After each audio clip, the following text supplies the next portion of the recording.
Isang umaga, biglang nagchat-chat si Kappa Girl ng napakahaba. Ang sabi niya, Tito Dogs, bili mo naman ako ng mga pet at fruit ng Grow a Garden, please. ito pala yung gusto ni Kappa Girl. Para mga kitchen siya ng Grow a Garden. Pag binili mo ako niyan, kamukha mo si Dale Padilla. Dahil mabait akong tito at owner naman si Kappa Girl, kaya naman yes, order tayo. At after 3 days lang, may nag-doorbell na sa bahay ko. Pagbukas ko na pintuan ay nagulat ako. Dumating na pala yung parcel ko na sobrang dami. 3 balot pa na magkakahiwalay. At ata na sa Grow a Garden na bili ko na. Eto nga at sobrang excited na ako. Kaya naman tara, unboxing na natin.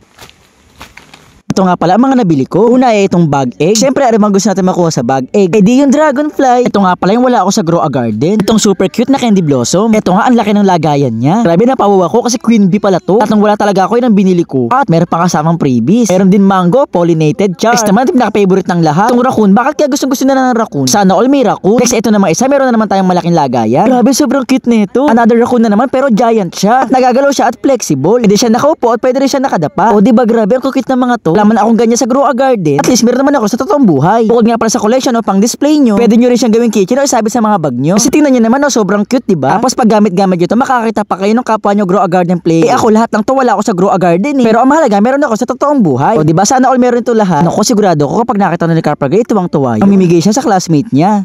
Ay, na ba yung Grow a Garden ko? Okay, Tito Dogs, kukunin ko na to. Kapag sa school, papakita ko sa mga classmate ko. Bye! Okay, Kappa Girl, ingat! Isang umaga, bigla na lang nagchat si Kappa Girl ng napakahaba. Ang sabi niya, Tito Dogs, may field trip kami sa school. Gusto ko may sarili akong bear at kumot para hindi ako lamagin sa bus. ito yung bear na may kasamang kumot na gusto ni Kappa Girl. Pag binili mo ako niyan, kamukha mo si Dale Padilla. Dahil mabait akong tito at owner naman si Kappa Girl, yes, order tayo. At after 3 days lang, may nag-doorbell na sa bahay ko. Pagbukas ko na pintuan, nagulat ako kasi dumating na pala yung parcel ko. Grabe, pagkakuha ko nga, sobrang laki pala nito. Nung kinakapaka-pa ako, sobrang lambot. Sobrang excited na nga akong buksan to eh. Kaya naman tara, unboxing na natin.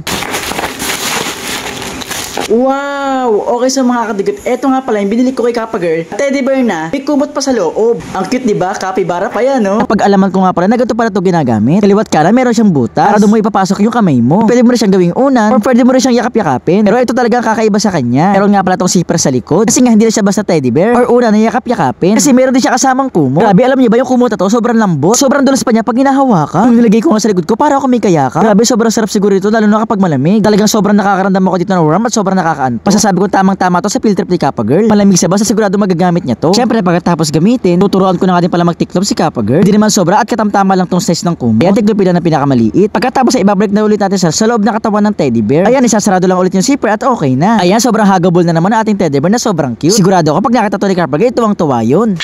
Ay, na yung teddy bear kumot ko. Okay, Tito Dogs, kukunin ko na to. Kapag sa school, papakita ko sa mga classmate ko. Bye! Okay, Kappa Girl, ingat!